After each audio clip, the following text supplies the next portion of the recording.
I just closed another creative real estate investing transaction and had a wire sent to me that was just shy of $12,000. Now, that's not a tremendous amount of money, but that's not the only money that I made on this deal. So in this video, I'm going to share with you exactly how I was able to get this deal while collecting multiple checks on it, while using none of my own money, none of my own credit. I never rehabbed the property. In fact, I never even been to the property, let alone the city that the property is located in. All I did was control the property. And I'm also going to share with you how you can create a six-figure income on an annual basis just by doing this 5 times per year. And how the seller of this property was able to collect over $40,000 as well. Let's get into it.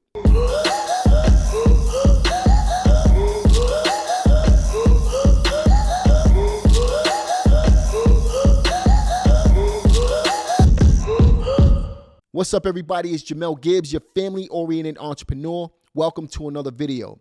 So in this video, I'm going to share with you another case study. Now, this is a case study of a property that I did previous case studies on when I was actually controlling the property, when I was signing the agreements and things like that. In fact, this video right here shares with you the exact agreement that I used on this property. This is an actual case study right here of the property that we're talking about today. And this is over a year and a half ago that I actually did that case study. Now, since then, I've actually closed on the deal. I sold the property and made multiple checks on this property. So in this video, I'm going to share with you exactly how I was able to get paid 3 times on the same deal. Money up front, money every month, and back end profits that I just collected just a couple of days ago. Now, in addition to that, I'm also going to go over some of the what ifs. A lot of you guys have what if questions. What if this happens? Or what if that happens? What do you do? So I'm going to share with you some of those what ifs and my thoughts on those what ifs as well. All right, so first let's talk about how I was able to get this deal. So this particular deal came through a student partner of mine. This is somebody that signed up for my coaching program a little over a year and a half, maybe 2 years ago. And he had this property. In fact, he owned this property. He lives in California. The property is located in Tallahassee, Florida. He wanted to sell the property, and he was open to doing something creative in order to be able to get this done. Now, I consider this particular deal to be a referral type of deal because I didn't have to spend any marketing dollars to get this deal. All I did was create a relationship with somebody that signed up for my coaching program, and we created a win-win situation both for him and myself to be able to make this deal profitable for the both of us. Now, here's a quick tip when it comes to referrals. Referrals have been some of my biggest paydays that I've gotten over my 20 years investing in real estate. And the reason for that is because when a referral contacts you, they already have trust in you. They're coming from a trusted source, somebody that knows you, and they're automatically going to have a certain level of trust in you as well because that person that referred them has trust in you, and they trusted you enough to be able to take care of the person that they referred over to you. So referrals are going to be willing to negotiate. Referrals are going to be willing to listen to what you have to say. And in turn, those are going to provide you with some huge paydays and allow you to create win-win situations for both you and the referral as well. Now that I got the deal, I had to negotiate a win-win situation, something that was going to make sense for both the seller, my student partner, as well as myself. So at first, what we were going to do is what's called a wraparound mortgage. That's kind of the avenue that we were going to take in order to be able to get this deal closed. But just to make things easier, I kept it really simple.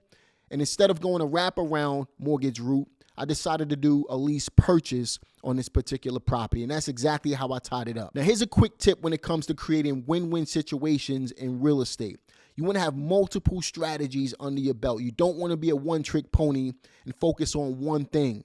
If you have one thing under your belt, then you're leaving a lot of money on the table. So what you need to do is have multiple things, multiple forms of arsenal that you can use to create win-win situations and make your business profitable. Not only for you, but for the people that you're doing business with, including the sellers as well. So have multiple strategies that you can use to create these win-win situations. Now, once we decided to go the lease option route, all we did was sign an agreement in order to validate the deal. Now, here's 2 quick tips when it comes to lease option transactions. Number one, you can do what's called a kitchen table closing. All this means is you don't need an attorney or you don't need a title company to close this deal for you. You can literally go to a Starbucks. I've closed these deals in McDonald's. I've closed these deals literally at people's kitchen table and just signed the agreement, and I've taken control of the property right after. So these are called kitchen table closings. And number two, a lease option won't trigger a due on sale clause. So if you're skeptical when it comes to creative finance deals and you're scared that the bank is going to call the loan due as soon as you take ownership of the property, just go the lease option route. Do a lease option, and that's going to eliminate that headache for you. Now, once I had a signed agreement on this particular deal, the next thing I did was go out and find a tenant buyer. Now, in my opinion, the best ways to find tenant buyers is by using Facebook Marketplace and Facebook groups as well, Craigslist, and Zillow. That's all you need in order to find the right tenant buyer for your particular deals. Now, here's a quick tip when it comes to finding tenant buyers for your creative real estate investing deals. Number one, you don't want to market the house. What you want to market is the deal. Let me repeat that. Do not market the property, market the deal. People are not buying the property, they're buying the deal that you're selling to them. Here's an example. What sounds better to you? House for sale, 3-bedroom, 1 bath, needs repair. That's an example of marketing the house versus no banks needed, lease option opportunity, low down payment when we're marketing the deal. Obviously, marketing the deal is going to pull the people in. So market the deal versus marketing the house, and you'll get a lot more buyers that way. So after marketing this place for about 2 weeks on Facebook Marketplace and Zillow and Craigslist, I was able to find somebody that was moving from Atlanta down to Tallahassee because he had a job transfer and he wanted a place to live. So I was able to negotiate with this particular buyer a down payment in the amount of $7,000. Now, just to take a step back for a minute, my original purchase price between me and the seller was $105,000 with $5,000 down. I went back to the seller knowing that this buyer only had $7,000, and I renegotiated my agreement between me and the seller of the property down to $100,000 with $3,000 down, leaving me with a balance of $97,000 that I was going to owe when I cashed this particular seller out and exercised my option on this particular deal. That allowed me to put $4,000 up front into my pockets and give the seller his $3,000, which created a no money down deal for me. The buyer came to the table with $7,000 as a deposit on the property. $4,000 of that went into my pockets, and the other $3,000 went into the seller's pockets. I didn't have to come out of my pockets with any money. The buyer took care of my down payment for me. Now, here's a quick tip when it comes to negotiating real estate. Don't ever be afraid to renegotiate your agreement that you have with a seller. This can create a better situation sometimes, both for you and the seller, and allow you guys to be able to close the deal successfully just because you were able to make the deal work. Sometimes renegotiating your contract will make for a better situation in a real estate transaction than you initially started off with and make it easier for you to close the deal. So don't be afraid to renegotiate your agreements on your real estate transactions. After the buyer provided the option deposit on the property, the buyer moved in and all was good until something unfortunate happened. A couple of months ago, the buyer was in a bad car accident and he passed away at 45 years old. My condolences to his family and anybody he knows. You know, it was a really unfortunate situation. Now, this leads into a what if situation, a what if question that a lot of you guys have been asking on my YouTube page. Now, I'm going to address that what if in just a minute. Just keep watching this video. But just keep in mind that life happens. Things happen. Unfortunate circumstances like this happens, and I feel really bad that this guy passed away. So my solution to handling this situation the right way, rather than putting the house back out there on Craigslist and Facebook Marketplace and Zillow, was to put the house on the market. Now, traditionally, you can't list a house on the market on the MLS that you do not own. But This is where your creative real estate investing hat has to come on. So the listing agent was able to provide an addendum to the original listing agreement that allowed me to list the property on the multiple listing service, even though I wasn't the owner of the property. The only thing we needed to do was get it signed by the original owner as well. And that wasn't a problem because I was exercising my option to be able to purchase the property from the original owner. So we signed this addendum and was able to get the house on the market. And the listing agent was able to do this because he got permission from his top broker in his office to be able to do this. So we used a little bit of creativity in order to be able to make this happen, but it worked. Now, here's a key tip when it comes to working with real estate agents. You want to find investor-friendly realtors to work with in your real estate business, because an investor-friendly realtor would understand that you need to be creative when it comes to putting things together in order to get deals closed. And an investor-friendly realtor who understands real estate investing will also be willing to go to bat with you when it comes to making offers and helping you grow your real estate business as well. So you got to get an investor-friendly realtor to work with on your team. Another quick tip when it comes to finding the right realtors to work with is to not be afraid to ask the seller of the property if they have any realtors that they're currently working with. This particular realtor that sold his house in Tallahassee for me came from my student partner, who was actually the seller of the property. He referred the realtor over to me, and I was able to create a relationship with that particular realtor in order to be able to get this property closed. So don't be afraid to ask, whether it be a seller, a buyer that you're doing business with, whoever. Ask people for help, especially in virtual markets. Don't be shy. Don't be afraid to ask for help in order to be able to grow your network. So after we listed the property, it took us about a week and a half to find the buyer, and she came in at full asking price of what we were asking on this particular property. We were asking for $125,000. She offered exactly what we were asking for with not a lot of contingency. So we were ready to close this deal. Unfortunately, about a week before the closing, she backed out. She got cold feet, and we had to put the property back on the market. Now, this leads us into another what if situation. A lot of you guys are going to have these what if questions. What if this happens? What if that happens? I'm going to address those what ifs in just a moment. Keep watching. All right. So we ended up relisting the property right back on the market. And within a week, we found another buyer who came in at top market value, but had some contingencies. She asked for, some seller concessions and things like that. And we ended up negotiating that particular deal in order to be able to get this transaction closed. So about a month later, we ended up closing this transaction, which was just yesterday. And I ended up making a decent amount of money for not having any money tied into this property, no credit involved, never even been to the property, never even been to Tallahassee myself, never rehabbed the property, none of that. I ended up making close to $20,000 on this particular deal. And again, this is money that was just created out of thin air.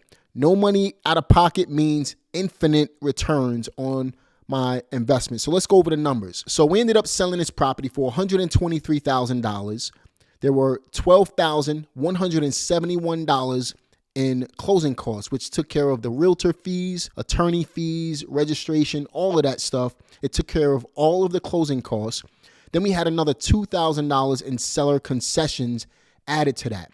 And my payoff to the seller was $97,000. And the difference was mine, which was close to $11,944 and some change, a little shy of $12,000. Now, if we're looking at all of the numbers collectively, I collected $4,000 up front, which went right into my pockets.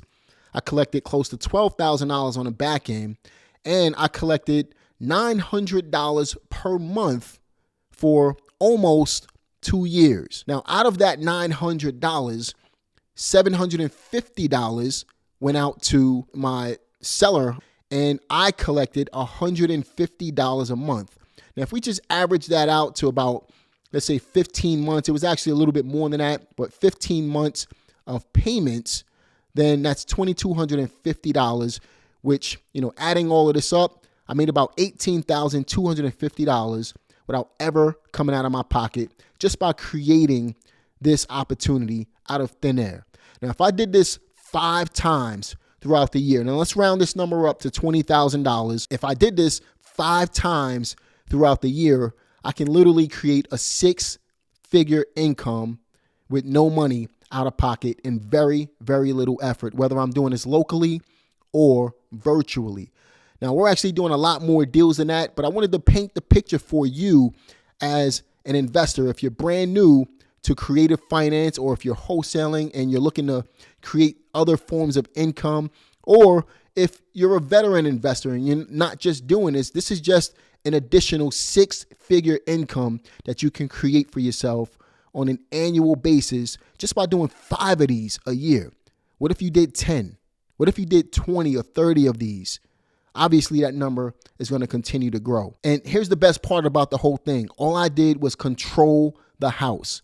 I never took ownership of the property. And this is possible for anybody who's willing to put in the effort, put in the work in order to be able to make this happen and not be skeptical about everything as well, with the what if questions that we're going to cover in just a minute. Now, on top of all of this, we also created a win-win situation. This is what we do in real estate, right? We create win-win opportunities for both us, the seller, and the buyer that's involved in the transaction. Now, how exactly did the seller win on this particular deal? Well, the seller had a payoff of $55,000 and I paid him $97,000, which left him with a little over $40,000 in profit that he was able to make on this transaction because he liquidated this particular property. So I made close to $20,000. The seller made over $40,000.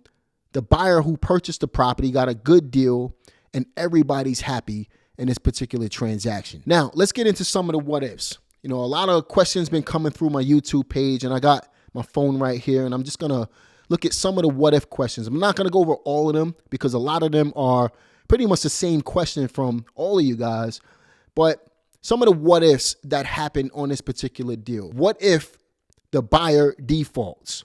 Or what if the buyer can't make the balloon payment? Or what if the buyer backs out of the deal? Or what if, right? This particular buyer on this deal literally lost his life. And again, my condolences to his family. That's a terrible, tragic thing. But if we're leaving it in terms of this particular deal, that leaves you with the what if question. What if something happens to the buyer? What did we do? I explained. We found another buyer. We came up with a solution. We didn't think about the what if. This buyer wasn't expecting to lose his life. This buyer wasn't expecting to not be able to close the transaction. But life happens. And that leaves you guys with what if questions. Honestly, I don't operate my business off of what if questions. I operate my business off of what's happening right now, and I handle things as they come. I don't think about what if this were to happen or what if that was going to happen, because what if questions will leave you broke, right? What if questions will leave you thinking too much and not doing more, not taking action, which will ultimately get you to the goal. Again, the what if questions. What if the buyer can't balloon the payment? You renegotiate the contract. You find another solution. If a buyer couldn't balloon the payment at the end and be able to get a mortgage, maybe you'll have to go to the seller that you're doing business with and renegotiate or extend your agreement until your buyer can go out and get a mortgage on the property. You renegotiate, especially if you have a good payment history. Or what if the buyer defaults? If the buyer defaults, then guess what? All of that money that they put into the property, all of that deposit money, the payments and everything else that they've given you on this particular property becomes yours, and you go out and you resell the property using the same exact method. Go find another buyer. Or what if the tenants pay off the property early? Guess what? You get paid early if the tenants pay off the property early. And what if the buyer walks away? Again, I just went over this. If the buyer walks away, you get to keep all of that money and you go out and you find someone else and you resell the property the same exact way. So my point is the what ifs, right? A lot of you guys have what if questions Forget about the what if questions. Remember what I said. What if questions will leave you broke. In fact, there's 3 things that you really want to keep in mind when it comes to running a successful business or doing creative finance or real estate investing in general successfully. A lot of people ask the what if questions. And as I've stated already, the naysayers are going to say, what if this happens? Or people who are scared to take action, they're going to say, what if? As I've mentioned, what if questions will leave you broke. Instead, take action and figure it out as you go on. Or what about the naysayers that say, oh, this is not going to work, or that's going to work, or this is a scam, or whatever naysayers are going to say? Well, I just collected close to 20,000 reasons why this does work, because I'm actually doing it. I'm not being a naysayer, and I don't care about the outside noise. You have to take that same approach. Don't listen to the naysayers. Believe that you can do this, and it will happen. Now, obviously, there's risk that comes with everything, but there's also reward that comes with everything as well. Don't listen to the naysayers. Take action, start doing, and then the naysayers are going to be talking about you next. At the end of the day, naysayers will keep you broke, just like the what if questions. And also tip number 3, just remember that nothing is easy.